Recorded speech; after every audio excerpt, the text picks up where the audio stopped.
오늘은 우리 2024년 샤마스쿨 30강 30번째 강의인데요. 마지막 때의 징조를 계속 하고 있어요.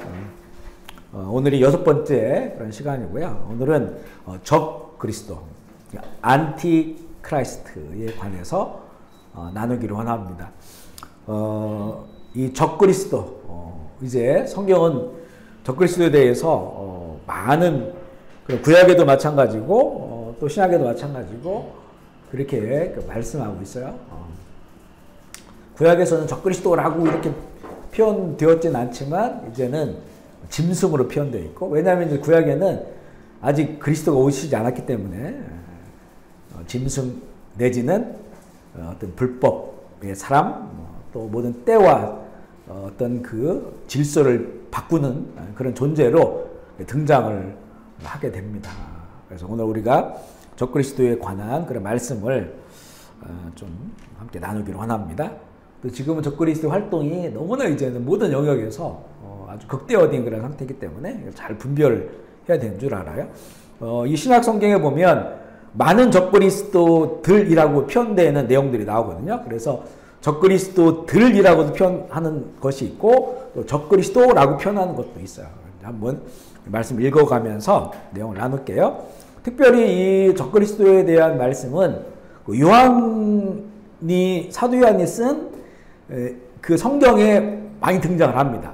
요한복음이라든가 요한 1, 2, 3서, 그 다음에 요한계시록이 사도 요한이 쓴 것인데, 다른 이 성경의 기자들은요, 다 순교했단 말이에요. 순교. 이런 성경을 남기고 순교했어요. 근데 요한은 뭐 90 이렇게 넘어까지, 노년이 돼서까지도, 물론 예수님께서 요한에게 예언을 했어요. 너는 우리 그 예수님 어머니죠. 어머님도 잘 모셔라 이렇게 얘기를 하고, 그리고 요한이 이렇게 이제 다른 제자들과 좀 다른 방식의 그런 그 최후를 맞이할 것임을 알려줬단 말이죠. 그러니까 초대교회가 막 시작되어지고 진행되는 과정 속에서 사도들이 순교했단 말이에요. 남은 건 요한밖에 없어요. 그리고 초대교회가 더 이렇게 진행되어지는 가운데 보니까 이제 적그리스도들이 보이는 거죠. 이 교회 안에서도 적그리스도의 영이 활동을 하고 있고, 교회 밖에서도 마찬가지고, 이런 것들을 보면서 이 적그리스도에 대한, 그리고 예수님께서도 세상에 계실 때 세상의 임금이 곧 올 거다 이렇게 얘기했단 말이에요. 적그리스도는 세상의 임금이에요. 세상의 임금. 세상의 임금의 당시 로마 황제를 말하지만 그런 그 권력과 힘이 얼마나 우리 그 그리스도의 복음에 대해서 대적했습니까? 그죠? 그 로마의 권세들이. 그러니까 바로 그런 것들이 다 적그리스도의 어떤 영적 활동이 세상적으로 가시적으로 보여진 것으로 이제 사도 요한은 이거를 경험하게 됐죠. 복음이 확산되어지고 교회가 이렇게 좀 많이 생겨지면서 이걸 대적하는 엄청난 세력이 있다는 거. 이건 우연이 아니다라고 하는 것을 알게 되면서 이제 적그리스도에 관한 이런 이야기들을 하게 돼요. 먼저 요한 1서 2장 18절 말씀 읽어볼게요. 시작. 아이들아, 지금은 마지막 때라. 적그리스도가 오리라는 말을 너희가 들은 것과 같이 지금도 많은 적그리스도가 일어났으니 그러므로 우리가 마지막 때인 줄 아노라. 그러니까 우리가 이제 지난 주일에도 마지막 때에 대해서 얘기했잖아요. 성경적 마지막 때는 예수님께서 하늘로 올라가시고, 그리고 약속을 주셨죠. 너희들이 본 그대로 내가 다시 오리라. 그러면 그 기간이에요. 예수님께서 올라가시고 다시 오시는 이 기간이 마지막 때. 하나님의 때로 왔을 때 마지막 때라는 거예요. 이게 이제 그때가 막 연장되고 해서 많은 영혼들이 죽게 돌아오고 있으니까 그 2000년이라는 시간이 지난 것이지, 성경적 마지막 때는 이미 이렇게 지나왔다는 거예요. 마지막 때. 그러니까 교회가 세상에 세워지고 성령께서 활동하시고 많은 영혼들이 죽게 돌아오는 그런 그 때를 말하고 있는데, 이때 보면 지금은 마지막 때라. 적그리스도가 오리라는 말을 너희가 들은 것 같이 지금도 많은 적그리스도가 일어났으니 라고 말씀하죠. 그러니까 적그리스도가 세상 가운데 등장하려면, 그러면 누가 있어야 됩니까? 누가? 그리스도가 있어야 되죠. 그리스도가 있어야 안티크라이스트, 크라이스트가 있어야 안티크라이스트가 등장을 하잖아요. 그러니까 이 땅에 예수님 오셨어요. 그리고 십자가에서 죽으심으로 모든 복음을 완성하시고 하늘로 올라가셨단 말이에요. 그러니까 이미 그리스도가 사명을 감당하셨죠. 언약을 이루셨어요. 그리고 이제 그 언약을 이루심을 믿는 사도 제자들이 이제 그 그리스도의 복음을 증거하기 시작합니다. 이거 확산되기 시작해. 그러니까 이걸 이제 막는 권세가 있다는 거예요. 그게 바로 적그리스도, 안티크라이스트. 그리스도가 있기 때문에, 그리스도의 활동이 있기 때문에 이걸 막아서는 영적 활동이 있는 거죠. 이게 이제 안티크라이스트예요. 근데 당시에 이미 그리스도가 활동하고 있으니까 사도와 제자들을 통해서 사단도 안티크라이스트의 그 영을 보내서 이제는 여러 모양으로 활동을 하고 있는 거죠. 이미 안티크라이스트가 왔다. 그가 지금 활동하고 있다. 그래서 초대교회에서부터 벌써 이단들이 활동을 하기 시작하고 많은 사람들이 거기에 미혹되게 되고 또 이단만이 아니고 외부적으로는 로마의 그 황제들, 가이사 황제들이 점점 이 로마 네로 같은 경우가 그 기독교를 강력하게 핍박하기 시작했는데 이게 그 AD 60년대예요. 네로가 그 황제로 등장한 것이 AD 60년도. 그러니까 이게 복음이 시작된 지 얼마 안 됐잖아요. 디모데 지금 전후서 이런 것들이 기록된 것이 AD 50년 후반, 60년대 이때란 말이에요. 그 마태복음 이런 데 아직 기록 안 돼요. 마태복음 보통 80년, 90년 이때 기록된단 말이에요. AD.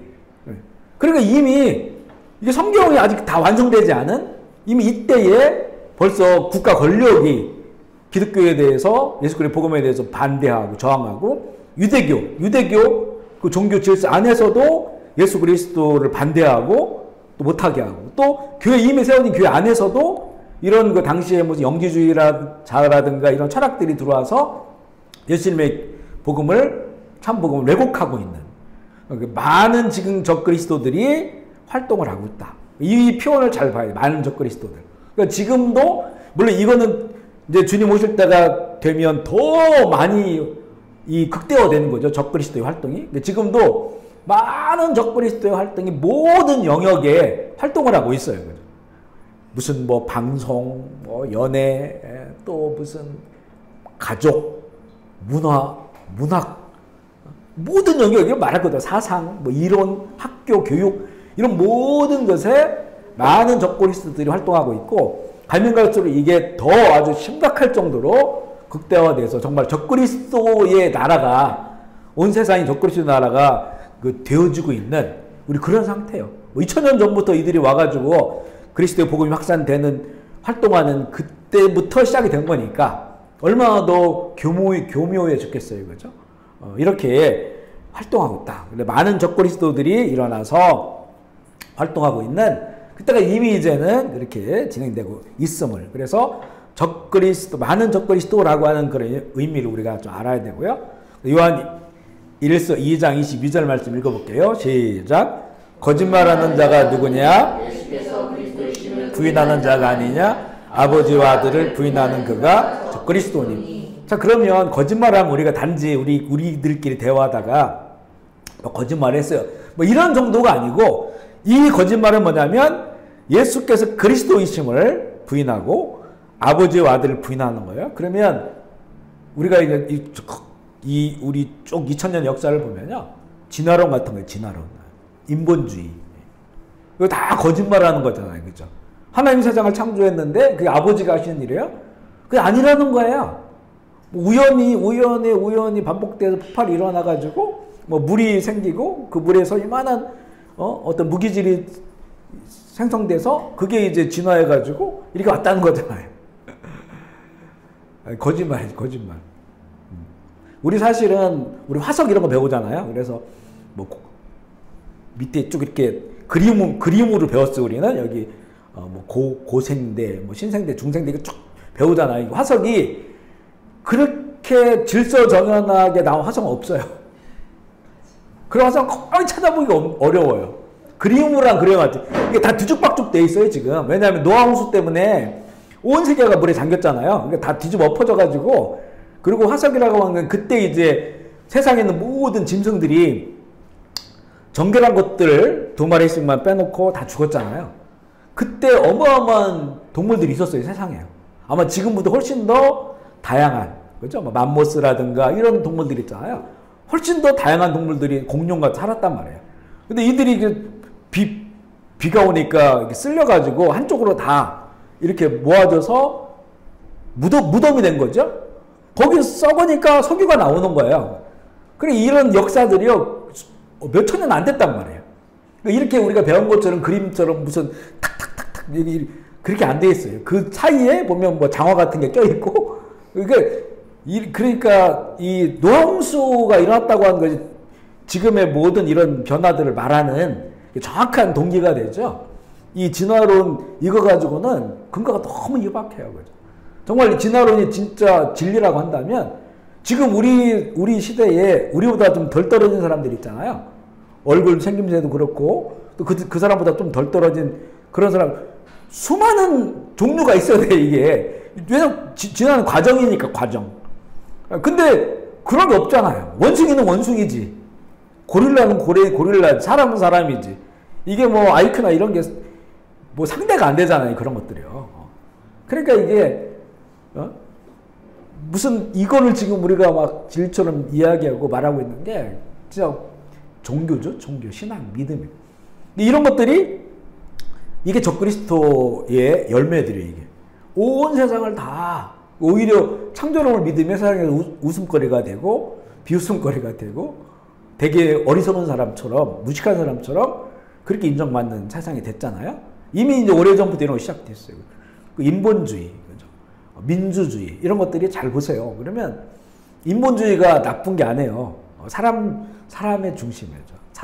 사람이 모든 것에 이렇게 할 수가 있고 또 이 사람의 중심 그리고 이런 사람 쪽에 관심이 맞춰져 있잖아요. 근데 이게 성경은 인본주의가 아니에요.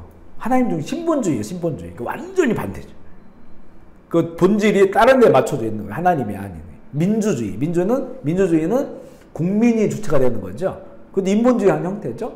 국민, 사람이 주체예요. 사람이. 그래서 정치들 말하다 보면 뭐 우파도 마찬가지고 국민의 뜻 따라야 된다. 좌파도 말해 국민의 뜻, 그 국민들이 또 어떤 국민들이 되지? 서로 간에 국민의 뜻이라고 하는데 그 국민은 누구냐 말이에요. 그러니까 이거는 진리가 아니야. 너무 모호해. 그리고 내가 우파했을 때는 우파의 국민이 진짜 국민이고 나중에 뭐 무슨 일이 벌어져 좌파가 돼버리면 또 좌파가 진짜 국민이니까 이렇게 변개되는 거는 이거는 진리가 아니란 말이에요. 근데 그게 진짜처럼 민주주의가 정말 최고의 가치처럼 이렇게 돼버렸어요. 이런 것들이 우리가 이게 정말 성경을 읽고 성경의 진리를 가슴에 갖고 이 성경적 가치관으로 이 세상에 지금 말하고 있는 걸 보면 다 거짓말이에요. 너무 거짓말이 많아.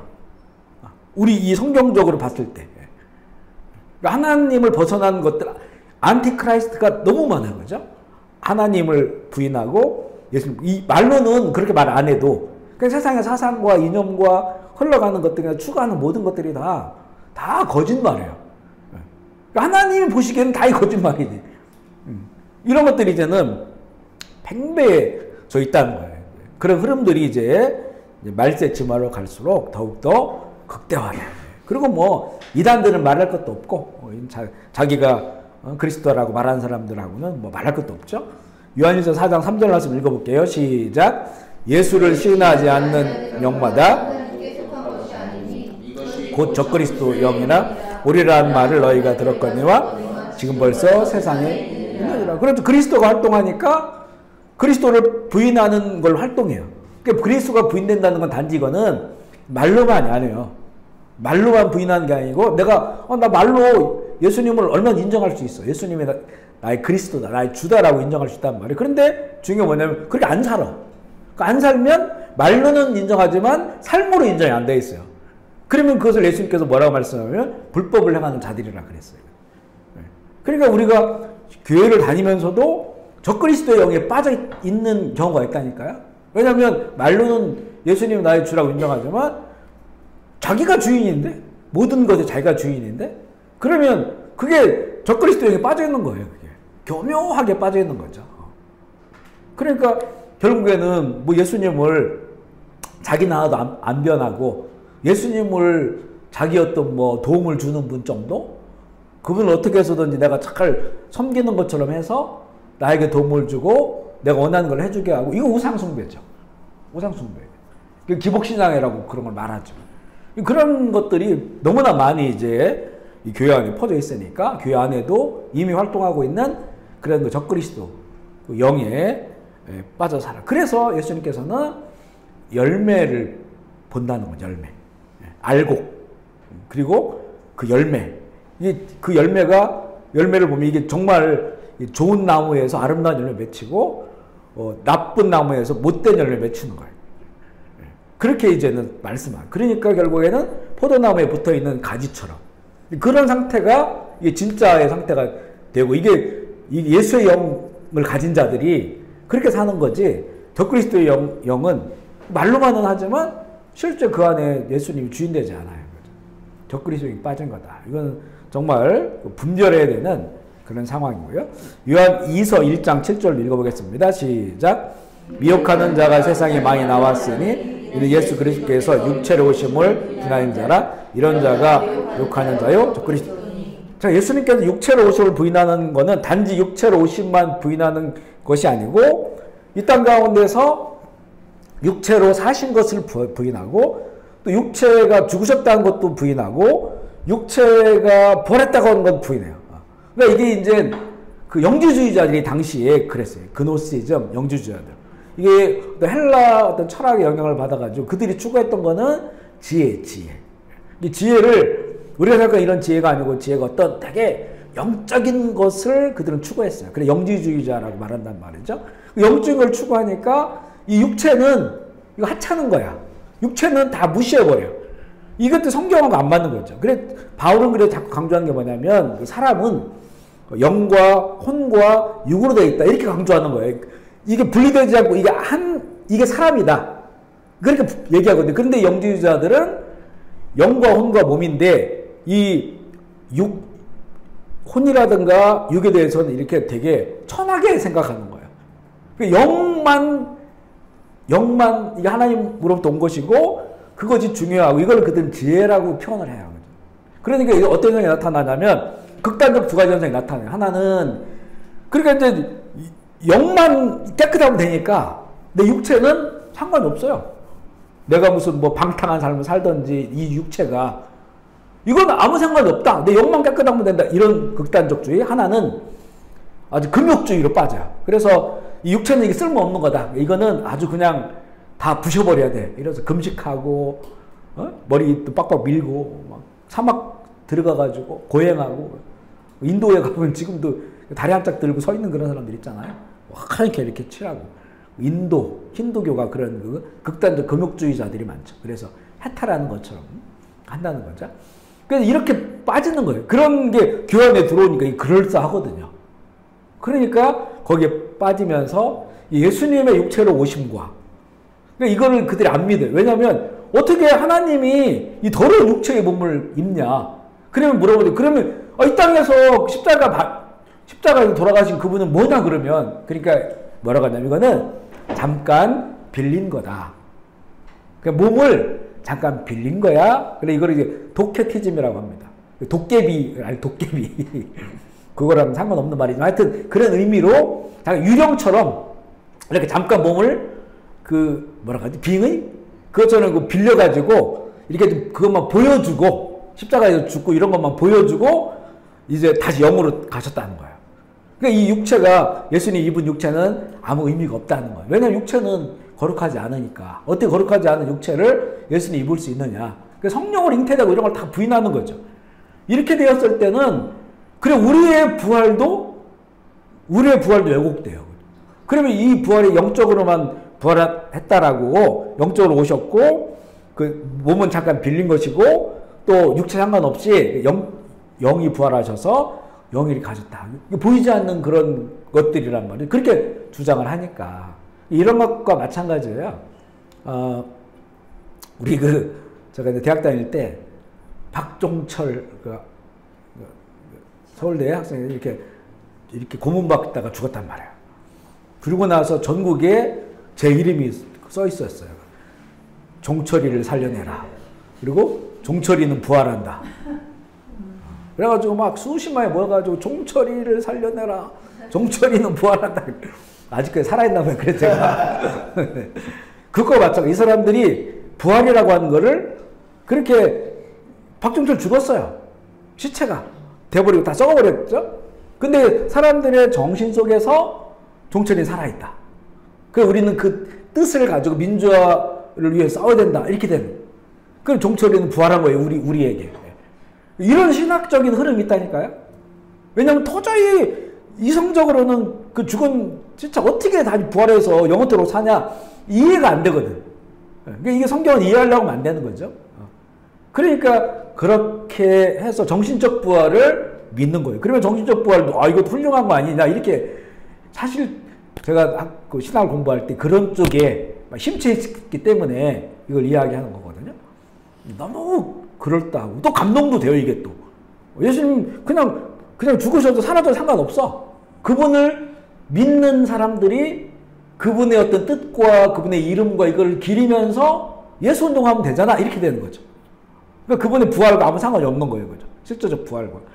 그럼 우리에게도 부활의 희망이 없는 거예요. 그게. 우리에게도. 우리 뭐 죽어도 그냥 내 후손들이 내 이름 기억해주면 부활한 거네. 우리 그게 아니잖아요. 우리가 물론 이 몸은 썩지만 예수를 믿을 때 우리 안에 씨앗이 있다겠죠. 씨앗이 나중에는 부활의 형체, 이미 예비된 형체로 나타났어요. 새로운 몸을 입고 살아가는 거예요. 그죠? 그게 우리의 부활이에요. 지금 우리가 몸을 입고 살아가는 거 똑같이 새로운 몸으로 살아가는 거죠. 그 소망을 우리에게 주셨는데 이게 이 지금 복음에서 조금이라도 왜곡되면 하나라도 왜곡되면 이건 복음이 아닙니다. 내가 다 믿어. 십자가 주신 거 믿어. 몸의 부활도 믿어. 하지만 어디 하나님이 아기가 될 수가 있어. 이렇게 의심하자. 이거는 왜곡된 복음이 적그리스도의 영이 들어간 거예요. 하나님 어떻게 그 조그만 아기로 잉태될 수가 있어. 안 믿어져. 다르면 믿어도 하나라도 이게 왜곡되면요. 이게 참된 복음이 아닙니다. 근데 그게 지금 신학 속에서도 있고 우리 믿음 안에서도 있고 그래 교회 다니면서도 이건 내가 좀 안 믿어 이런 경우가 있단 말이에요. 그러니까 예수의 영이 온전하게 그 안에 이렇게 있지 않는 거지. 오히려 이 적그리스도의 영이 스멀스멀 그 안에 이렇게 좀 혼합되어져 있는 그런 상태입니다. 그래서 이 많은 적그리스도들은 적그리스도 영을 가진 자들 그런 뭐 사상, 문화, 그런 어떤 그 종교 뭐 이런 것들을 다 말하는 것이고요. 이제 이 적그리스도는 이 모든 것들을 다 모아가지고 그 정점에 이르는 어떤 그 존재, 이거 시스템으로도 만들고 정점에 이르는 존재, 아직은 등장하지 않았어요. 아직은. 그러니까 지금 우리가 확실히 풀 수는 없지만 아직은 등장하지 않았지만 성경은 그런 존재가 등장할 거다라고 얘기합니다. 등장할 거다. 그런 존재가 이제는 이렇게 등장을 할 것이다. 그래서 마지막 때 끝에 출현하여서 세계를 통치하는 적그리스도를 말하는 거예요. 모든 시스템과 문화와 모든 것들을 적그리스도화 시켜가지고 그것들이 이제 최종 그 끄트머리에 있는 어떤 존재, 인격적인 존재라고 성경은 보여주고 있는데 그런 존재가 있다. 이게 이제는 적그리스도예요. 적그리스도. 많은 적그리스도들은 이미 적그리스도 영에 의해서 활동하고 있다라고 하는 이렇게 이제 이해를 하면 될 것 같고요. 이 적그리스도를 얘기할 때 우리가 이제 이 시스템을 얘기하는데 이 시스템이 이미 뭐 작동이 되어져 있고 지금 그것이 모아지고 있는 거죠. 모아지고 있는 상태인데 우리가 뭐 많이 나눈 말씀이에요. 요한계시록 13장 16절 17절입니다. 시작. 그가 모든 자 곧 작은 자나 큰 자나 자유인이나 종들에게 이마에 표를 받게 하고 누구든지 이 표를 가진 자 외에 열매를 하니 이 표는 그 짐승의 이름이나 이름의 수다 이렇게 얘기하죠. 보면 그가라고 나요. 그라고 하는 그런 어떤 인격, 그죠?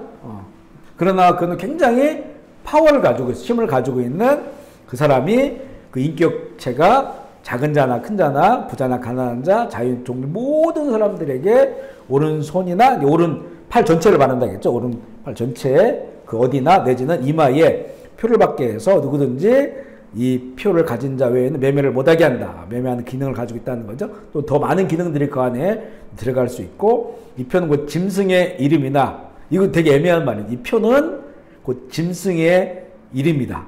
그러니까 짐승의 이름과 이 표가 연결되어 있고, 그런데 그 이름에 숫자가 있다는 거예요. 숫자. 그 다음 구절 읽어볼게요. 계시록 13장 18절 시작. 지혜가 여기 있나니 총명한 자는 그 짐승의 수를 세어보아라. 그래서 사람의 수니 그의 수는 666일. 여기 이 구절이 참 애매한 구절이에요. 이 표는 곧 짐승의 이름이나 그 이름의 수다. 먼저 이제 이걸 얘기해 볼게요. 오른손이나 이마에 표를 받게 한다라고 했을 때 이 표라는 단어, 이 헬라어 단어를 보면 이게 이제 어떤 의미냐면 임플란트의 의미예요. 임플란트. 제가 이게 치아 임플란트 했잖아요. 요게 이제 심겨져 있는 거예요. 그러니까 근데 이게 이제 어떤 심겨졌다라고만 할 수도 있고, 또 표식이라고 하는 의미도 있어요. 표식. 그러니까 이렇게 뭔가 몸에 심겨질 수도 있고, 아니면 뭐라 할까요? 이렇게 찍히는 거? 표식 있잖아요. 찍히는 거. 옛날 종들 찍는 거 있죠. 이런 것들이 우리 뭐 이마나 손에 다다다닥 찍혀가지고 이걸로 이제는 거래할. 우리 지금 신용카드 같은 경우도 이게 찍어 나오는 거잖아요. 거의 바코드 같은 게 찍어 나오죠. 그죠? 우리 지금 여권도 보면 밑에, 가장 중요한 밑에 있는 이쪽 바코드가 있잖아요. 거기 찍혀 나오는 거예요. 이런 것들이 몸속에 찍힐 수도 있고, 아니면 임플란트, 심겨질 수가 있다는 거죠. 그런 의미의 것들이 이제는 상용이 될 것이고, 그런데 이제 이 모든 것들을 하는 최종적으로 그라고 하는 사람은 그라고 하는 인격체가 나오는데, 그가 이 모든 것들이 꼭대기에 있어요. 근데 우리에게 뭐라고 하냐면, 지혜가 여기 있으니까, 지혜 있는 사람들은 잘 봐라. 지혜 있으니 총명한 자는 먼저 짐승 적그리스도요, 수를 세워보는데, 그 수는 사람들이 쓰는 수예요. 우리가 쓰는 그런 숫자들인데, 그 수가 666이다 라고 하는 거예요. 이렇게 얘기해도 되게 좀 애매하잖아요. 그러면 우리는 이런 거를 먼저 볼게요. 당시 아까도 얘기한 것처럼 AD 60년대에 기독교에 가장 강력하게 기독교를 탄압한 사람이 네로 왕제예요. 카이사 네론인데, 이 히브리도 그렇고 헬라어도 그렇고요. 이 알파벳에 숫자값이 있다고 그랬죠. 숫자값.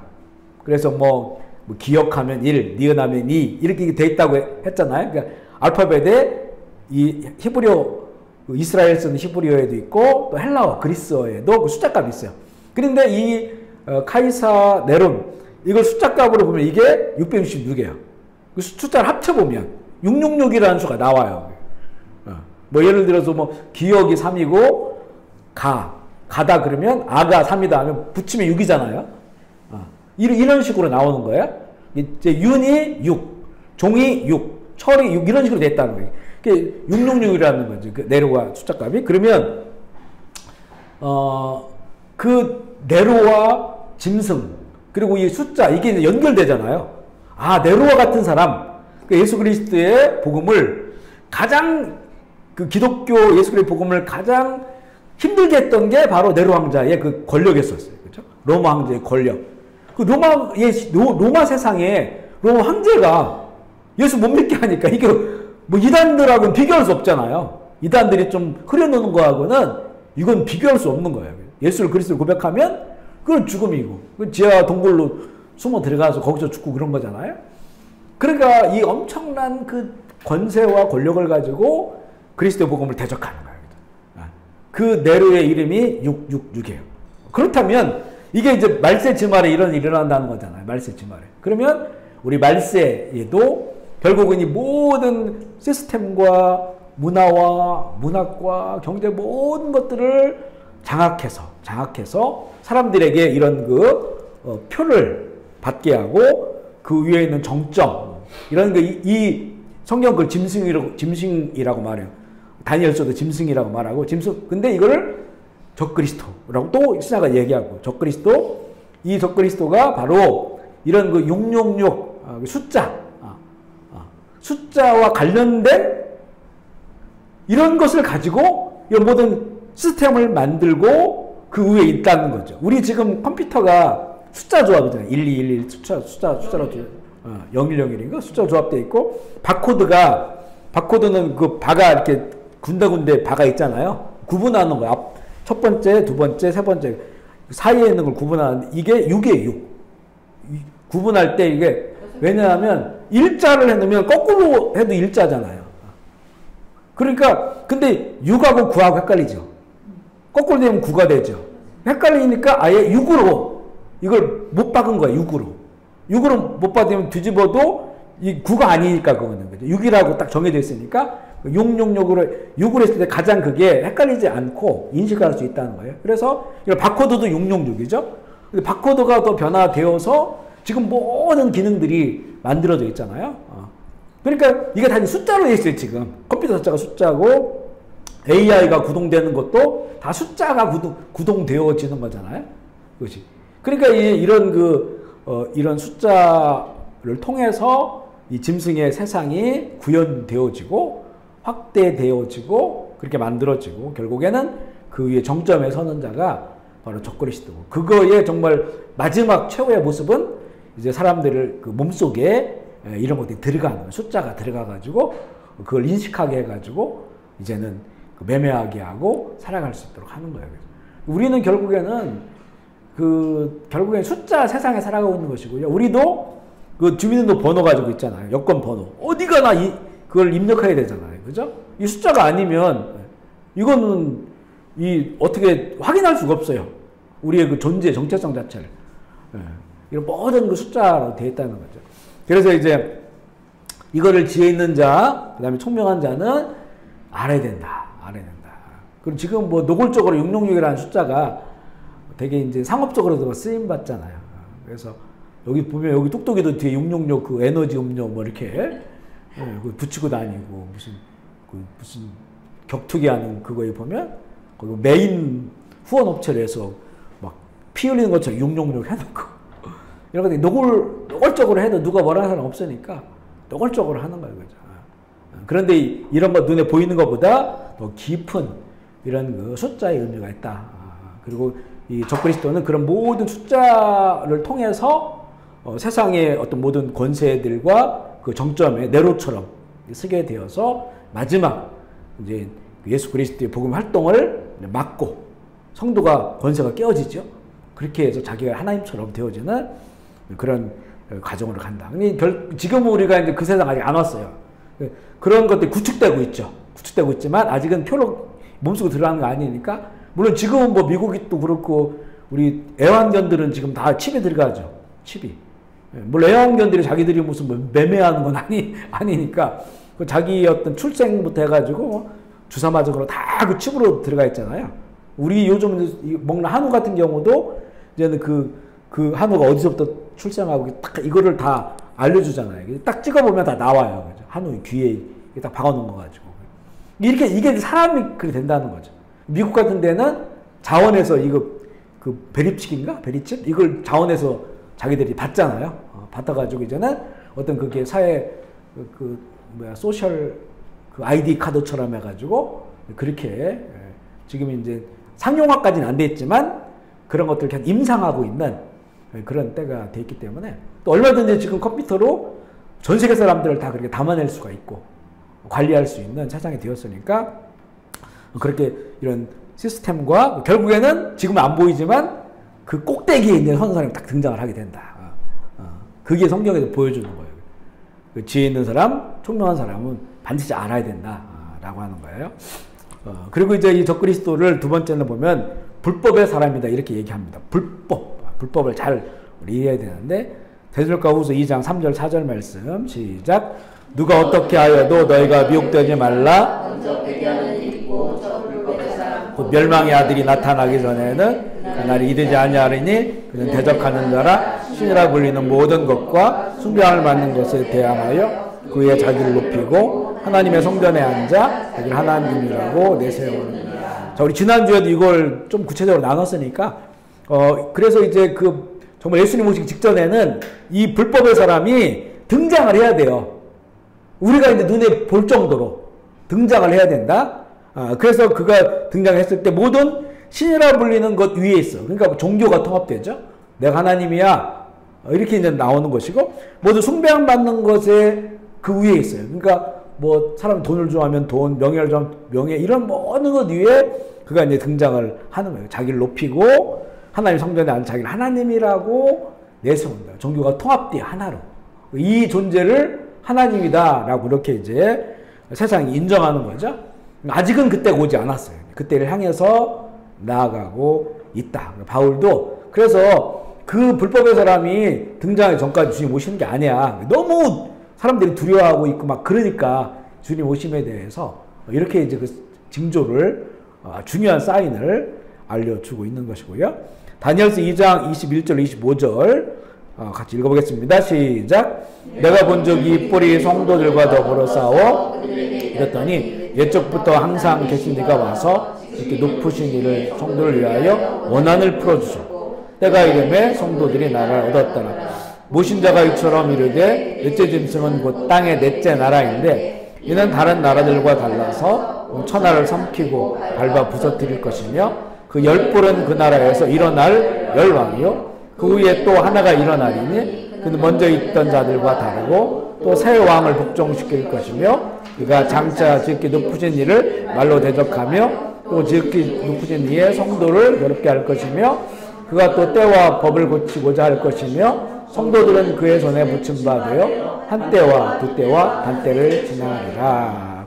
여기 이제 잘 보면 이런 그림을 보여줄게요. 다니엘서는 이제 어떤 다니엘 시대부터 그 제국의 역사를 보여주고 있거든요. 그래서 그 네 가지로 보여요. 첫 번째가 다니엘 시대 때 저기 바벨론 제국이죠. 바벨론. 그 다음에 이게 첫 번째 짐승이라고 표현해요.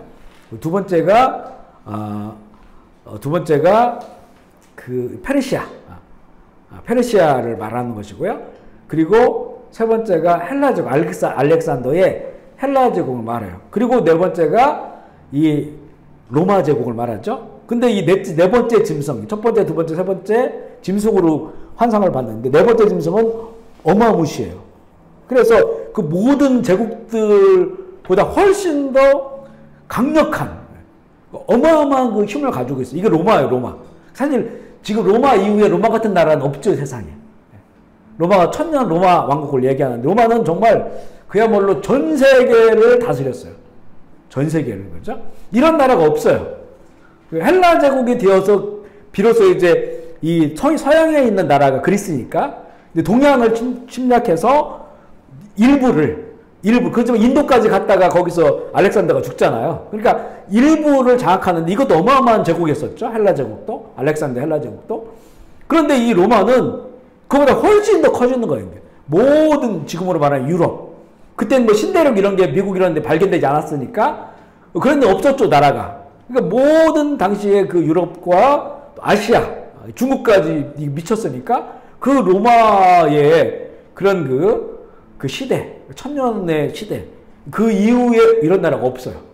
그 이후에 무슨 뒤에 보면 열불이 나타난다고 나오죠. 그러니까 뭐 영국이라든가 프랑스라든가 독일이라 이런 나라들이 한 번씩 큰 나라가 됐지만 로마에 비할 수가 없어요. 로마에서 그냥 로마는 그래도 발생지가 영국이잖아요. 그죠? 이탈리아. 영국이 아니라 유럽이니까. 그 옆에 있는 나라들이 한 번씩 열불이니까 뿔이 한 번씩 튀어나와요. 이렇게. 그죠? 그러니까 이게 역사가 유럽 중심으로 진행이 돼요. 스페인, 뭐 포르투갈 이런 나라들, 영국, 프랑스 이런 나라들이 식민지 막 개척하잖아요. 근데 로마에 비해서는 상대가 안 돼요. 열 뿔이 나오는데 나중에 한 뿔이 나와, 한 뿔. 한 뿔이 나오는데 이거는 세 뿔과 싸워 이겨요. 그러니까 아마 이 한 뿔이 나올 때 이게 이제 마지막 짐승이고 적그리스도인데 세 뿔을 이렇게 싸워서 이기는 거 보니까 이때는 아마 이 세 뿔이 미국이나 지금 이렇게 권세력 일본이라든가 뭐 이런 나라일 수도 있어요. 그죠? 왜냐하면 또 이 한 뿔이 나오는 것은 지금 네 번째 짐승, 유럽, 열 뿔이 있었던 그곳에서 나오는 그 세 뿔을 한 뿔이 이겨서 이게 엄청 커지거든요. 이 존재가 있는 그 적그리스도예요. 불법의 사람. 그러니까 아마 이제 이렇게 보는 경우도 있어요. 그 적그리스도가 유럽 쪽에서 나올 거예요. 유럽 쪽에서. 그리고 미국은 이제 지금의 미국이 초강대국, 그러니까 유럽 전체의 경제 그 양과 미국하고 하면 미국이 훨씬 더 지금 많아요. 전에는 조금 따라갔거든요, 유럽이. 17조, 18조 달러인가 이랬었어요, 그죠? 근데 이제 유럽이 올라와서 뭐 10몇 조까지 올라왔다가 지금 뚝 떨어졌어요. 지금 미국이 훨씬 더 그 경제 규모가 커요. 유럽 전체보다도. 그런데 이제는 이 미국이 이제는 자국 중심으로 가거나 이렇게 흔들흔들하면 결국에는 이 유럽이 EU를 만들었잖아요. EU, 유럽 연합을. 여기에서 이제는 적그리스도가 등장하지 않겠나. 이 어마어마한 힘을 가요. 미국은 한 나라고 유럽은 수많은 나라들이 모여 있으니까 여기 적그리스도가 등장하지 않겠나. 그리고 결국 이것이 새 뿔을 눌러 이기니까 이제 그때쯤에 힘이 있었던 그런 나라들을 이제 승리하고 여기서 아마 전 세계를 장악하는 이런 사람이 나오지 않을까. 그래서 유럽에서 나올 거다 이렇게 보는 견해가 상당히 많습니다. 적그리스도는 유럽에서 나올 것이다 이렇게 보는 견해가 있는데 이거는 지금 우리가 쉽게 풀 수 있는 건 아니기 때문에 좀 더 시간이 지나야 되는데 그가 뭐 지극히 높으신 이를 말로 대적하고 지극히 높으신 이의 성도를 괴롭게 하고 때와 법을 고쳐요. 그죠? 그래 불법의 사람. 지금 법을 고치는데 이 법을 고치는 그 출발이 유럽이었어요. 그죠? 동성결혼 합법화. 하나님의 법이잖아요. 이게 지극히 높으신 이를 대적하니까 하나님이 만드신 질서와 법을 바꾸는 거거든요. 그런데 그 가장 강력한 게 바로 창조의 질서. 남자와 여자를 만드셨었는데 이게 하나님의 법이에요. 그렇게 만나서 결혼하는 거예요. 그 자녀 생각하고 양수. 근데 이거를 바꿨어요. 그죠? 제일 먼저 바꾼 나라가 뭐 프랑스 이런 나라들이에요. 기독교 국가들. 유럽이지, 유럽. 이런 나라들이 이걸 바꾸고 지금 벌써 30몇 개국이 바꿨어요. 동성결 합법화 시켰단 말이에요. 그죠? 근데 이런 것들이 이제 앞으로 계속 진행될 것이다. 그죠? 이것뿐만 아니라 많은 것들을 바꿀 거예요. 이게 동성결혼을 합법화 시키니까 너무 많은 것들이 바뀌어요. 가족제도가 바뀌고 절대 가치를 가졌던 이런 것들이 다 바뀌잖아요. 지금. 그죠? 이렇게 된다는 거죠. 그리고 지금 이미 이렇게 와 있으니까 결국에 세상 그 권력들이 또 세상 사람들의 그 이 마인드가 적그리스도가 좋아하는 그런 영적 그런 마인드를 갖고 있다는 거예요. 오히려 그것을 박수치고 축하하고 낙태. 아, 이거 진짜 낙태 엄청난 거죠. 성경에 보면 내가 모태에서부터 너를 지었다라고 말하잖아요. 이 안에 생명은 한 생명으로 존귀한 생명이란 말이에요. 근데 지금 프랑스는 완전 낙태 자유화됐죠? 그거 자유화 선포되는 날 난리 나서 축제하고 막 할렐루야하고 막 그래 이 사람들. 어떻게 됐어 이제는 애들이 뭐 8개월, 9개월 낙태 아무 상관없어요. 아무 상관없습니다. 법을 다 바꿔버리는 거예요. 바로 그런 상황으로 가는데 지금은 이 적그리스도의 마지막 실체가 보이지 않지만 이제 그런 실체가 등장을 하게 될 것이다. 이렇게 말씀하고 있습니다. 세 번째 적그리스도의 삼위일체. 이거 보면 되게 웃겨요. 근데 한번 볼게요. 계시록 13장 2절로 4절 보겠습니다. 시작. 내가 본 짐승은 표범과 비슷하고 그 발은 곰에 발 같고 그 입은 사자 입 용이 자기의 능력과 보좌와 큰 권세를 그에게 주었더라. 그의 머리 하나가 상하여 죽게 된 것 같이 그 죽게 되었던 상처가 나음에 온 땅에 놀랍게 여겨 짐승을 따르고 용이 짐승의 권세를 주므로 용에게 경배하며 짐승에게 경배하여 이르되 누가 이 짐승과 같으냐 누가 능히 이와 더불어 싸우려 하더라. 자, 여기 보면요. 그 새 종류가 나와요. 종류 뭐라고 말해야 되나? 보면 이제는 그 바다에서 올라온 짐승이 나오거든요. 첫 번째 짐승. 그 다음에 두 번째 땅에서 올라온 짐승이 있어요. 두 번째 짐승이죠. 근데 이 용이 나와요. 용이 그 첫 번째 짐승에게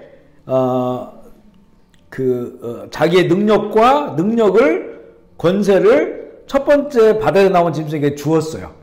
그러니까 이 바다에 나왔다고 하는 거는 이제 이 세상에 존재한다는 거죠. 존재하는데 이에게 능력과 권세를 주었는데 그 머리 하나가 상하여 죽게 된 것 같았는데 살아나요. 부활해요. 예수님이랑 거의 비슷하죠. 모습이요. 그러고 나서 두 번째 땅에서 나온 짐승이 이 죽었다가 살아난 이 짐승을 우상화시켜요.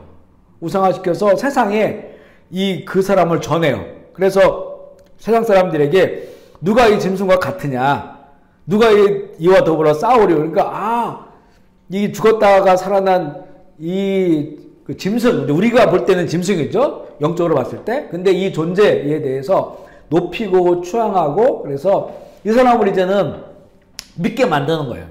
결국 이 존재가 적그리스도고, 두 번째 나온 짐승은 거짓 선지자들, 거짓 선지. 아마 교회도 이 첫 번째 나온 짐승을 이게 정말 하나님이다라고 말할 수 있을 거예요. 음령어라고 성경은 표현하고 있죠.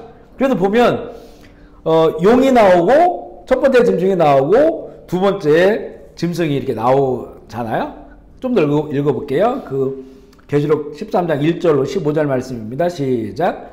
내가 봄에 또 다른 짐승이 땅에서 올라오니 어린 양같이 두 뿔이 있고 용처럼 말을 하더라. 그가 먼저 나온 짐승의 모든 권세를 그 앞에서 행하고 나를 어린 짐승에게 경배하게 하니 그 죽게 되었던 상처가 나은 자 아니라 큰 이적을 행하되 심지어 사람들 앞에서 우리 하늘로부터 땅에 내려오게 하고 짐승 앞에서 받은 바 이적을 행함으로 땅 위에 거하는 자들을 미혹하여 땅에 거하는 자들에게 이르기를 칼에 살아난 짐승을 위하여 우상을 만들라 하더라. 그가 권세를 받아 그 짐승의 우상에게 생기를 말하게 하고 또 짐승의 우상에게 경배하지 않는 자는 멸치든지 다 죽이게 하더라. 자, 지금 읽은 본문은 두 번째 짐승의 모습이에요.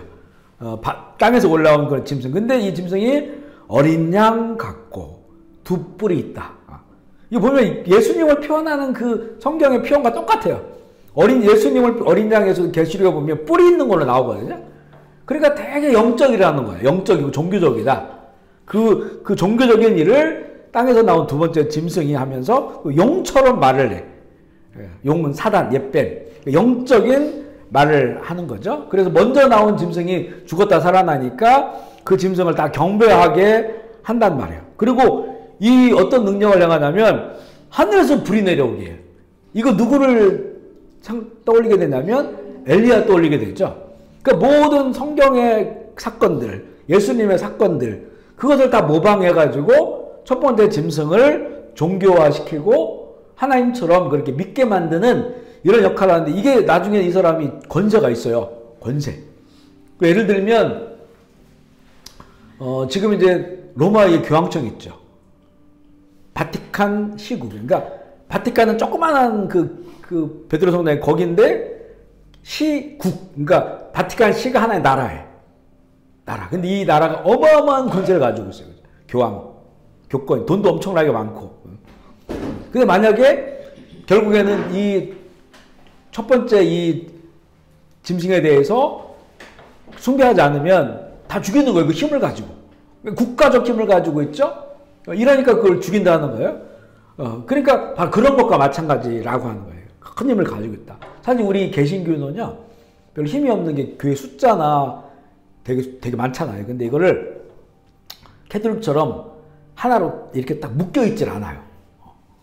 하나로 묶여. 이게 어떻게 보면 안 좋은 것처럼 보일 수도 있지만 마지막 때로 가면 오히려 개개인이 신앙생활을 할 수 있도록 그런 환경들이 만들어요. 예를 들어서 이게 다 전 세계 기독교가 하나다. 그 위에 수장이 있다. 그 사람이 결정한 걸 따라야 된다. 이렇게 되버리면 캐톨릭처럼. 그러면 이제는 그 안에서 우리가 그걸 신앙 고백하고 따라가는 것이 쉽지 않을 수 있잖아요. 그죠? 우린 지금 다 찢어져 있어요. 이렇게. 그리고 이렇게 통제력도 약해. 약하단 말이에요. 그죠? 교단별로 그렇고 또 교회별로 그렇고 교단 안에 있어도 감리교지만 전혀 감리교스럽지 않아도 별 상관이 없어요. 우리가 이걸 뭐 이단으로 넘어가지 않는 이상은 별 상관이 없단 말이에요. 그죠? 통제력이 되게 약한 거예요. 캐톨릭은 통제력이 있어요. 하나 딱 우두머리가 있어요. 그래서 이 밑에 있는 캐톨릭 교인들은요, 성령 체험한 분도 있고 이런 존도 있는데 그 교황청에서는 거기서 이제는 교리를 만들잖아요. 그 교리를 딱 만드는 요 밑에 있는 분들은 잘 모르는 경우도 있어요. 그 교리가 벌써 무슨 그 성모 마리아 무죄설 이런 거 만들었거든요. 우리는 성경에 마리아가 죄가 없다 이렇게 우리 그런 교리가 없어요. 그렇지도 않고 성모 마리아도 그냥 인간인데 남성의 씨로 하지 않고 성령으로 잉태됐으니까 거기 태어나신 분이 홀리스피로 태어났으니까 무음한 예수님이 태어난 거지. 예수님이 무죄하다는 거지. 그 성모는 그렇지 않죠. 똑같은 우리 사람이 은혜를 입은 거 성령으로. 근데 이 캐톨릭에서는 성모 마리아 무죄설 이게 교리를 만들어줬어요. 그 되게 반성경적이잖아요. 근데도 그 밑에 있는 분들은 잘 몰라. 그 교단 자체가 그렇게 돼 있는데. 그러니까 이제는 지금은 뭐 예수의 이름으로 기도하는 것보다 성모 마리아 이름으로 기도하고 또 성모 마리아가 너를 치유해 주실 것이다 이렇게 하고 또 성모 마리아에 대한 찬가가 있고 뭐 이렇단 말이에요. 그러니 예수님은 마리아를 되게 어머니다 이렇게 했지 하나님이다 이렇게 얘기하지 않았거든요. 그러니까 이제 이런 것들이 생겨요. 근데 이게 그 한 교단 안에 속해 있는 거예요, 그렇죠? 되게 분별이 필요한 그런 내용들이에요. 그래서 바로 그렇게 하는데 이걸 보면 이제는 똑같아요. 그 흉내내는 게 삼위일체를 성부 하나님 모습은 용의 용, 옛뱀, 마귀 사탄. 그리고 성도 예수 그리스도는 첫 번째 짐승, 죽었다가 살아난 첫 번째 짐승, 적그리스도예요, 그죠? 여기는 예수 그리스도, 여기는 안티크라이스트. 그리고 세 번째는 성령 하나님께서 이 땅 가운데 사람들에게 오셔서 이제는 교회가 되어지고 복음이 전해지잖아요. 똑같이 이 두 번째 짐승, 땅에서 올라온 그 짐승이 이제는 안티크라이스트를 숭배하게 만들어 버리는 거예요. 이 세상의 교회가 예수 그리스도를 전하는 것처럼 이 두 번째 짐승이 거짓 선지자죠. 첫 번째 짐승을 숭배하게 만들어 버리는 거예요. 그리고 이제는 그 성령 받은 그래서 교회가 만들어지는데 이 교회가 참교회가 있죠. 참교회. 복음을 전하는. 그런데 이제는 이 교회 모습인데 이 결국에 적그리스도화 돼버리는 음녀라고 해요. 음녀. 교회의 모습인데 결국에는 이 적그리스도. 그것을 이제는 믿게 되는 그런 쪽으로 가는. 이미 뭐 우리 교회에 음녀가 있어요. 음녀 활동하고 있죠. 그죠? 교회 종교 통합주의자들 뭐 이런 사람들이 교회 안에 있거든요. 그런 신학을 가지고 있고 그런 것들을 되게 평화롭게 얘기하는 사람들이 있어요. 이미 음녀인데 이제 이 말세로 가면 더 그런 것들이 커진다. 그래서 이 성부, 성자, 성령을 똑같이 패러디해서 첫 번째 짐승, 두 번째 짐승. 그리고 이제 이쪽 성부, 성자, 성령을 믿는 교회가 있다면 이쪽에는 성부, 성자, 성령이 아닌 이 적그리스도를 믿는 그런 그 타락한 교회죠. 배교한 교회가 있음을 우리가 볼 수가 있고. 그러면 이제는 마지막 이제 아직 지금 그때는 아닌데 적그리스도가 전 세계에 딱 등장했을 때 모든 집중화 되었을 때 이제 그의 모습을 또 성경에 보여주고 있거든요. 한 일의 통치를 말하고 있습니다. 그걸 7년, 한 일에는 7년을 말하거든요.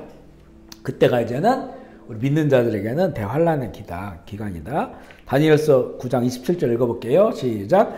그가 장차 많은 사람들과 더불어 한 일해 동안에 언약을 굳게 맺고 제사와 예물을 금지할 것이며 또 포악하여 가증하는 것이 날개를 의지하여 설 것이며 또 이미 정한 종말까지 전부가 황폐하게 하는 데 쏟아지리라 하였느니. 여기 보면 그가 장차 많은 사람들과 더불어 한 일에 7년 동안 언약을 맺게. 그러니까 처음에는 이 적그리스도가 등장할 때 짐승의 모습이 아니라 광명의 모습으로 등장을 합니다. 평화의 사도로. 지금 우리가 뭐 러시아 우크라이나 전쟁 이게 유럽 쪽이잖아요. 그리고 모든 전쟁이 있고 또 이스라엘과 관련된 것들이 있고 이런 가면 갈수록 분야가 좀 커지는데 아마 이 등장하는 이 적그리스도가 굉장히 아주 지혜로운 그런 존재로 인해서 그 모든 것들을 다 이렇게 평화롭게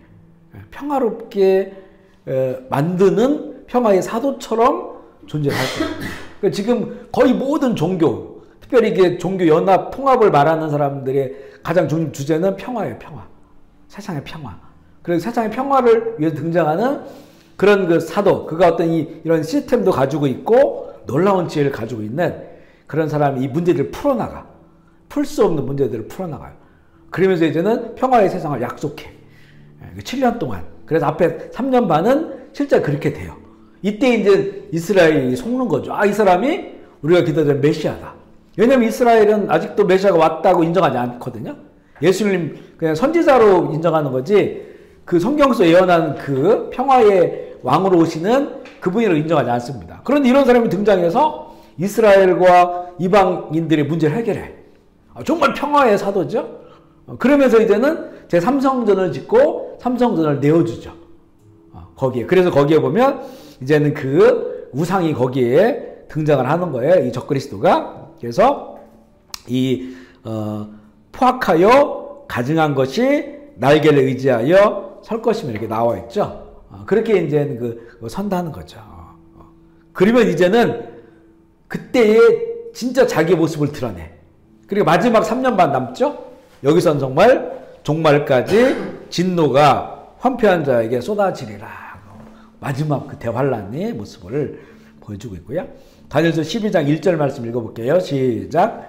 그때에 내 민족을 호위하는 큰 군주 미가엘이 일어날 것이요. 큰 환란이 있으리니 개국 이래로 그때까지 없던 환란일 것이며 그때에 내 백성 중에 책 기록된 모든 자가 구원을 받으리라. 그래서 이 성경은 말해요. 마지막 지금도 이제 수많은 재앙들이 있고 더 커지잖아요. 그런데 이 상상할 수 없는 그런 그 적그리스도가 통치하는 그 마지막 3년 반의 그런 시간, 이거 어마어마한 그런 환란의 시간이 될 것이다. 이렇게 보여주고 있어요. 마태복음 24장 21절 시작. 이는 그때에 큰 환란이 있겠음이라 창세로부터 지금까지 이런 환란이 없었고 후에도 없으리라. 예수님이 하신 말씀이에요. 이것을 한번 맛보았던 것이 이제 예수님 이 말씀 하시고 십자가에 죽으시고 부활하시고 하늘나라에 간 다음에 몇십 년 지나서 로마의 티투스 장군에 의해서 예루살렘이 완전히 파괴됐죠. 그때 수많은 사람이 학살당해요. 어마어마한 그런 환란이 있었어요. 이게 하나의 맛보기로 그런 일이 이제는 이 주님 오시기 전에 일어날 것이다. 보여주셨고요. 그래서 그러면 이제 7년 한 일이죠. 7년 중에 앞부분 평화롭다겠죠. 광명의 천사처럼 적그리스도가 등장해서 모든 문제 해결해요. 그 뒷부분 3년 반. 이게 이제 성경에 반복적으로 이 숫자가 나와요. 3년 반, 42개월 이게 나오거든요. 그런 내용을 좀 볼게요. 계시록 13장 5절 말씀 시작. 또 짐승이 과장되고 신성 모독 받고 또 42달 동안 일할 권세를 받으니라. 이 42달이 3년 반이에요. 3년 반이 먼저 나오죠. 그 다음에 계시록 11장 2절 시작. 성경 바깥 땅은 측량하지 말고 그냥 돌아 이방인에게 주었음즉 이제 거룩한 성을 42달 동안 밟으리라. 자, 42달 3년 반 동안 내어줬다. 그러니까 사실 이 마지막 때 이 환란 적그리스도의 등장은 시간이 제한되어 있다는 거예요. 그걸 우리 믿는 사람에게 보여줘요. 3년 반이라고 하는 시간만 하나님께서 딱 열어둔 그 시간 동안에만 적그리스도가 활동할 수 있어요. 그때만 권세를 가지고 있어요. 그게 42달 3년 반이다. 다니엘서 12장 11절 12절 시작.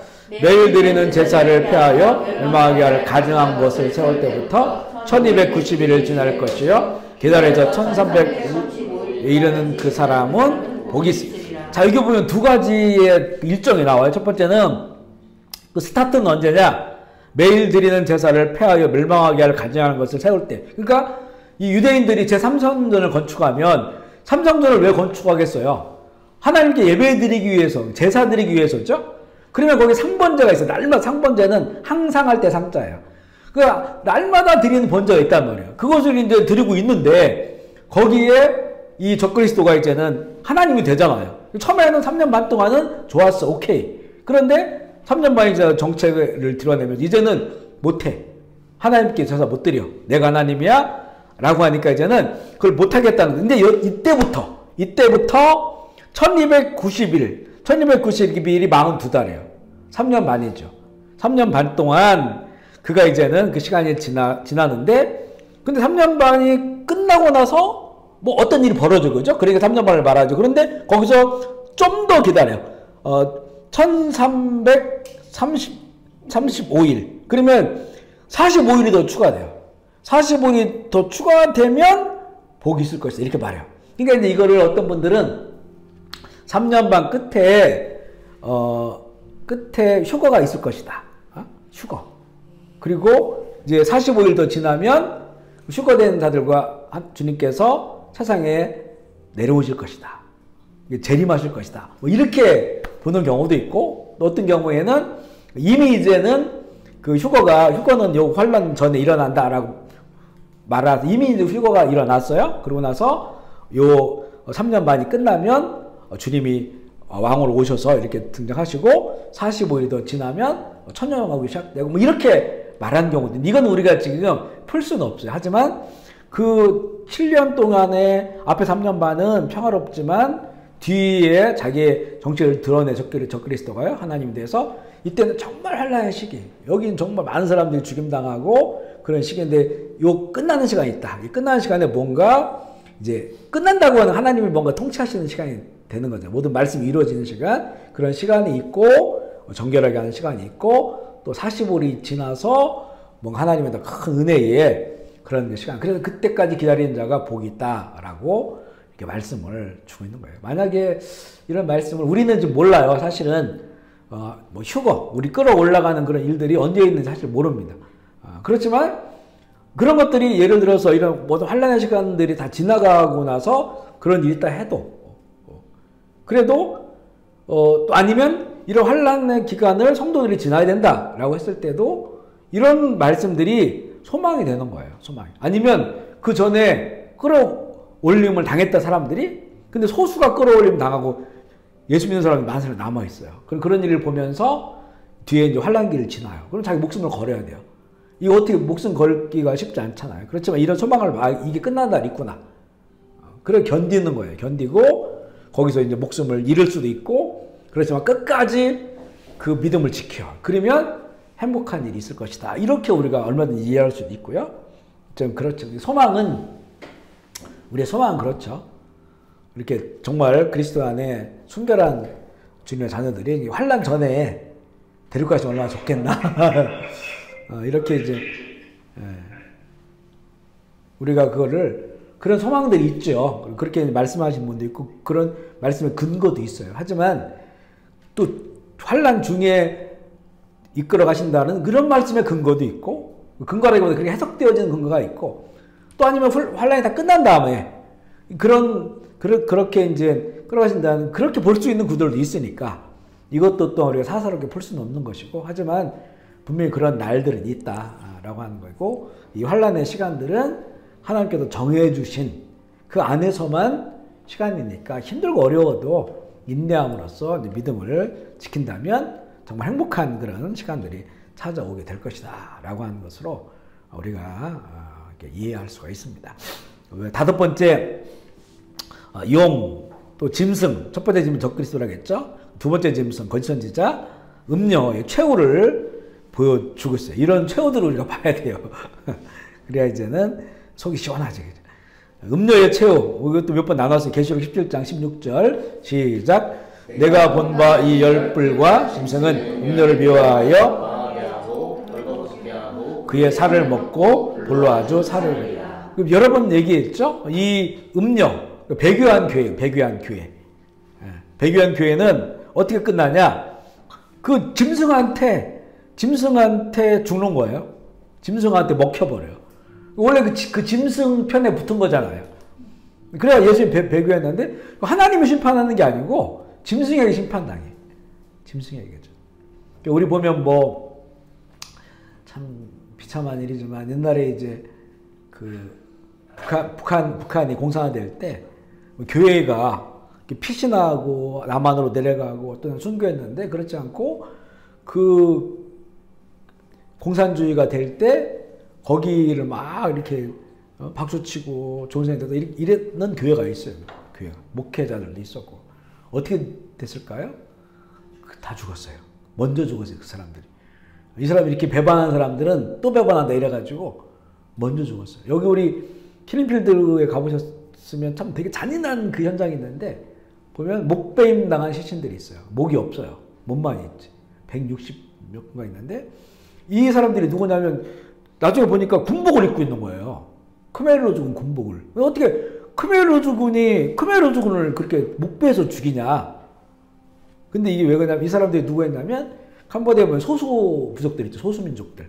이게 공산화되니까 소족 부족들이 이게 다른 민족들을 막 죽이잖아요. 민족주의에 빠진 사람들은 공산화되는 과정 속에서 배신한다고 그걸 죽이니까 아예 본인들이 자원입대했어. 소수민족의 사람들이 자원입대해서 캄보디아 크메르 루주군이 돼서 공산화 혁명에 같이 했단 말이에요. 그런데 이 사람들은 다른 민족이니까 배상권 해가지고 죽인 거야. 목을 베가지고. 거기 그 무덤에 써 있어, 가보면 이렇게. 그러니까 이런 거예요, 이런 거. 적그리스도에 붙어가지고 그 표 받고 그거 막 상관없다. 교회 다녀도 피 받는 거 아무 상관없다. 예수 잘 믿으면 되는 거지. 이렇게 했던 교회들, 이렇게 했던 사람들, 붙었단 말이에요. 근데 결국 이 사람들은 그 적그리스도한테 죽임 나가는 거예요. 적그리스도한테. 그 모습을 보여주고 있죠. 그렇게 이제는 음녀는 그렇게 죽는다라고 하는 것이고, 19장 2절 말씀 읽어볼게요. 시작.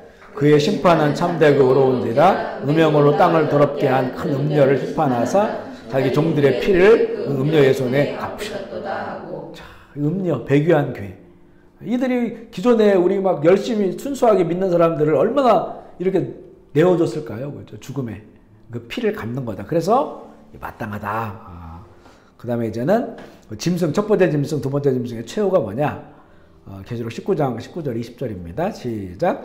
또 내가 몸에 그 짐승과 땅의 임금들과 그들의 군대들이 모여 그 말탄 자와 그 군대와 더불어 전쟁을 일으키다가 짐승이 잡히고 그래서 표적을 행하던 거짓 선지자도 함께 잡혔으니 이는 짐승의 표를 받고 경배하던 자들을 표적으로 미혹하던 자라 이들이 산채로 유황불 붓는 곳에 던져지고. 아메시죠.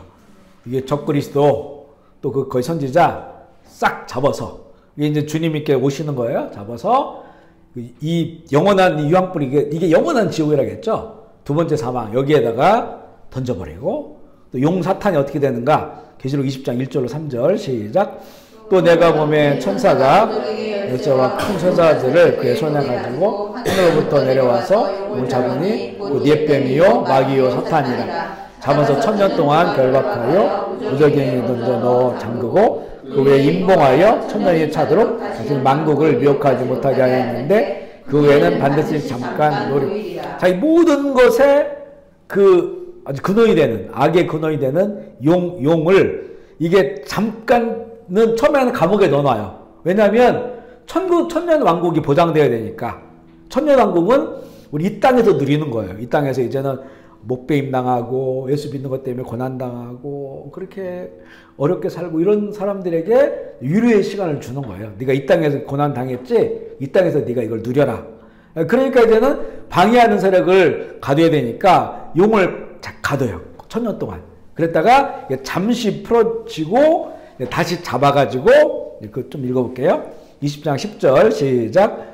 그들을 미혹하는 마귀가 불과 유황못에 던져지리니 그 짐승과 거짓 선지자도 있어 새도록 밤낮 계령을 받는다. 그러니까 먼저 그 짐승과 첫 번째 짐승, 두 번째 짐승이 먼저 들어갔죠. 거기에 이제 불모에 들어갔어요. 그러고 나서 이제는 모든 것에 군원이 되는 마귀, 용, 사탄 이걸 이제는 다시 잡아가지고 그 영원한 지옥불에 던져놓고 이제는 여기서는 세세토록 괴로움을 받는 영원한 지옥불에 떨어져요.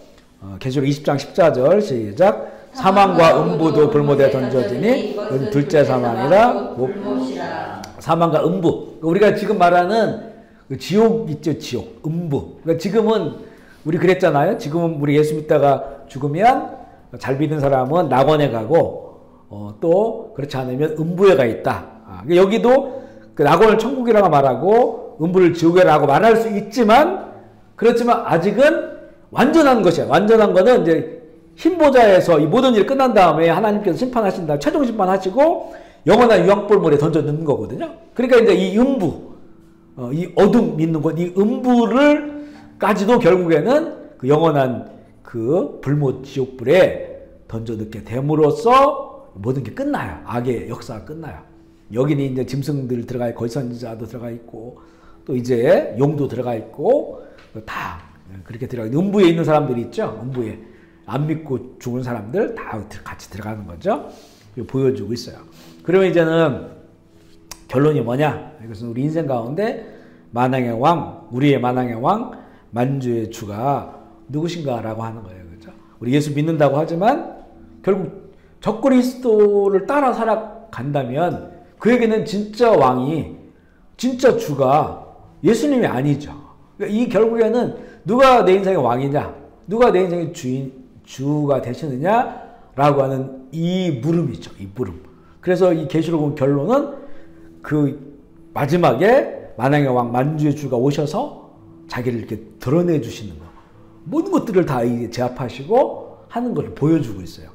그러므로 누가 만왕의 왕, 만주의 주가 누군지를 알려주죠. 그럼 우리가 이제 그 끝을 향해 나아가는 우리들은 어떻게 살아야 되느냐?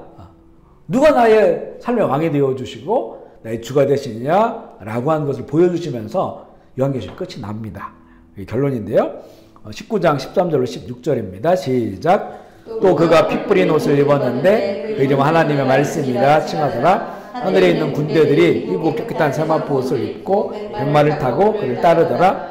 그의 입에서 예리한 검이 나오니 그것으로 만국을 치겠고 친히 그들을 철장으로 다스리며 또 친히 하나님 곧 전능하신 이의 맹렬한 진노에 표주를 틀에 밟겠고 곧과 그 다리에 이름을 쓴 것이 있으니 만왕의 왕이요 만주의 주라. 아멘이시죠.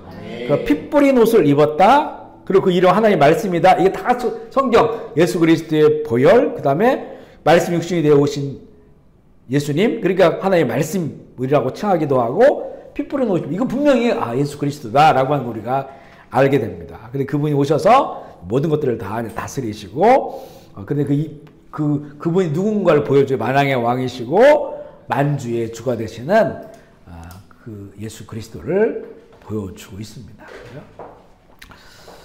자, 여기까지 하고 다음 주는 한 주 쉬게 됩니다. 우리 손님이 오셔가지고 또 함께 해야 돼서 다음 주 한 주 쓰고 그 다음 주부터 12월 첫 주부터 다시 이어서 종강할 때까지 할게요. 오늘 우리가 이제 적그리스도에 대해서 나눴습니다.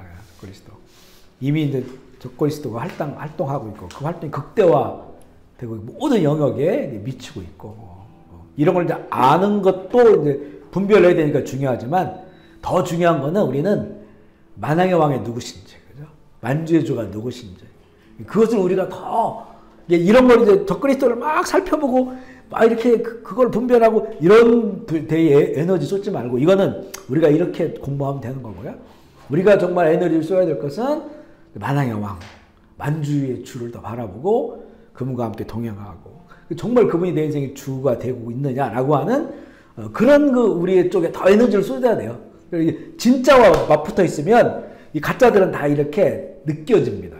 알아지게 돼요. 알아지게.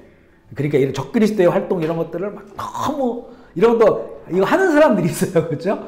저 같은 사람도 약간 하는 사람 중에 하나지만 잘하지는 못해도 그러니까 우리의 관심은 만왕의 왕, 만주의 주에다 맞춰져 있으면 거기에는 이제 빛이 우리한테 임해. 이런 적그리스도는 어둠이 있어요. 어둠. 이런 존재들은 우리가 관심의 대상이 아니야. 분별할 정도만 하고 우리가 관심 가질 것은 정말 지금도 살아계신 만주의 주에 붙어 있으면 얘들은 아무것도 아니에요. 우리한테. 그죠? 아멘이시죠?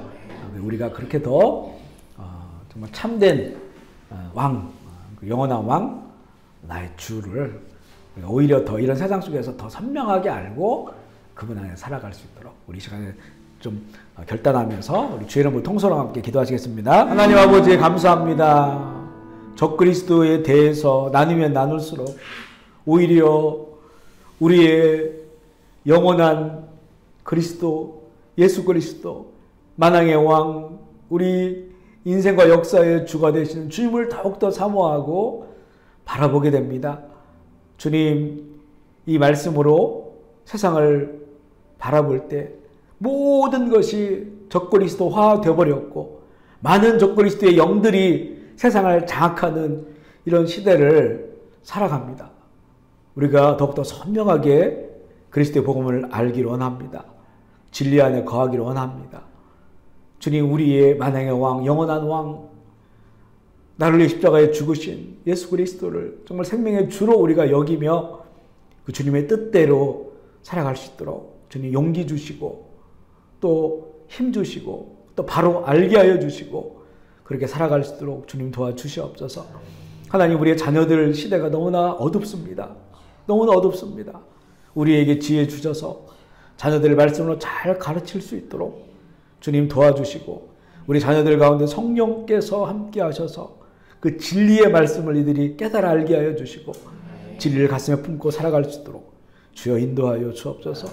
포도면 제일교회가 이 마지막 시대에 정말 하나님 기뻐하시고 바른 교회로 자라날 수 있도록 주님 도와주시고 우리는 너무나 연약하지만 우리 주님께서 우리 교회의 머리가 되어주시고 몸이 되어주셔서 우리 모두는 그 몸에 붙어있는 지체들로서 주의 말씀에 순종하며 우리 다양하지만 당한 사람들이 모였지만 오직 한 분 주님만을 바라보며 이 말씀의 지마를 살아갈 수 있도록 주여 인도하여 주옵소서. 오늘도 귀한 처소를 허락하신 주님 감사합니다. 이 처소 가운데 은혜를 풀어주시고 이 모두가 성령 충만하게 하시고 또 이곳에 함께 일하는 모든 자들이 말씀으로 잘 양육되어져서 하나님께 기뻐하시는 주께서 의롭다 인정하시는 그런 선한 기업이 되어서 주께서 많은 자원들을 부어주시고 또 이 사업체를 통해서 아름다운 복음의 열매 맺어갈 수 있도록 주여 인도하여 주시옵소서. 감사를 드리며 우리 구주예수 그리스도의 이름으로 기도합니다.